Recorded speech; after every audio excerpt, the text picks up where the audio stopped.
you imagine to be remembered like that? All right, guys, JP Bonilla here. Let's get into it. The Penguin. Let's just talk about it. Let's just get into it. This show is so amazing. Why is it amazing?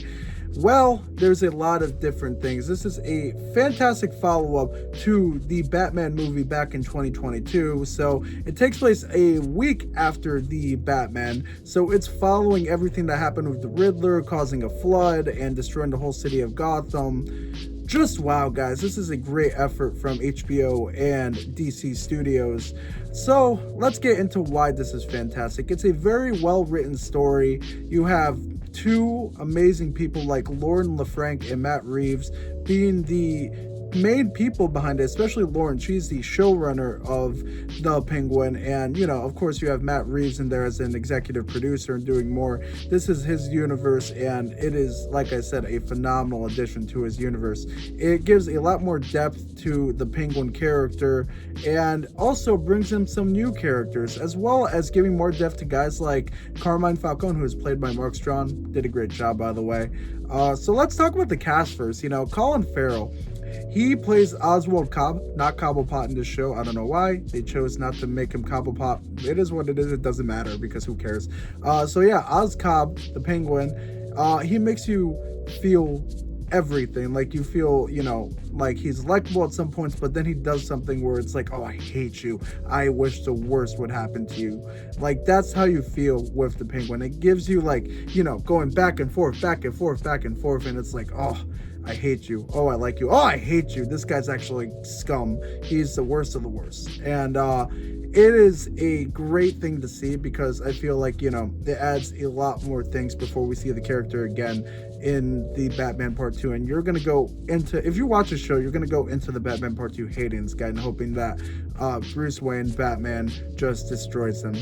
Another great character here, Sophia Falcone, played by Kristen Milotti. Just wow, she brought a whole different character, like level character here. She is intense, brings a lot of tension, makes you feel so uncomfortable at this time. And there's a nice little twist here. You start off feeling like, wow, this person's a total piece of garbage, but then you start feeling more bad for her. She's the total opposite of the Penguin, and you'll see why she does the things that she does in this show. Another great character, Renzi Felice playing Vic Aguilar. He is a homeless teenager. He lost his family after the flood and, of course lost his home because it just got destroyed by water. And, now he's just trying to find his way around Gotham and is just, just stuck somewhere. So he tries stealing Oz's car and Oz takes him in and he becomes essentially the Jesse Pinkman to Oz's Walter White. Except, unlike Jesse, Vic doesn't really have too much experience with crime, which is why he fails the first time. So, Oz is just basically trying to, get him to learn even more how to be into the whole crime underground here in Gotham.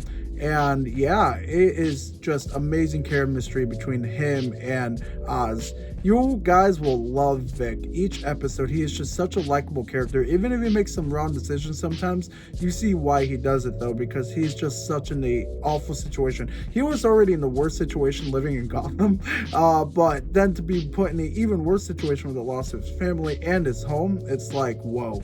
It makes sense why he goes the route that he does. And then, of course, other notable characters here. You have Clancy Brown playing Sal Maroni. And yes, Clancy Brown is Mr. Krabs, for those who don't know. He plays a lot of serious roles, especially in Daredevil, The Punisher, and the video game Detroit Become Human. He is a intimidating, angry man outside of Mr. Krabs, who also can be angry sometimes. But, for those who don't know, it's like, whoa, wow, I can't believe this is the guy that plays Mr. Krabs also. Like, yeah, this dude's a phenomenal actor here. Mark Strong also does a great job playing Carmine Falcone, and just like John Toretto in the Batman film, he does a great job just making you feel super uncomfortable because Carmine is such an uncomfortable man to be around.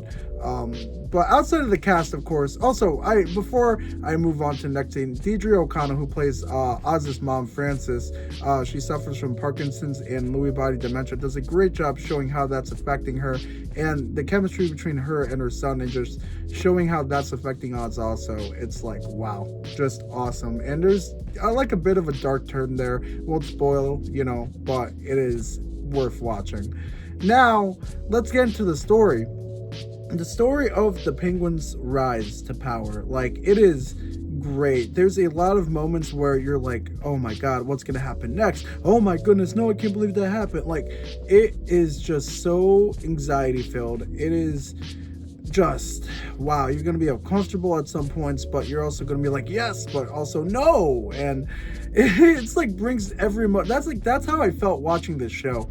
It is just DC at its best. Like I said, I wish the movies were as good as this show, because of course the Batman is the exception, because that movie is awesome, but like the DC universe movies, and of course Joker Folie à Deux, I wish they were as awesome as this, because wow, this took a lot of risks and it paid off well.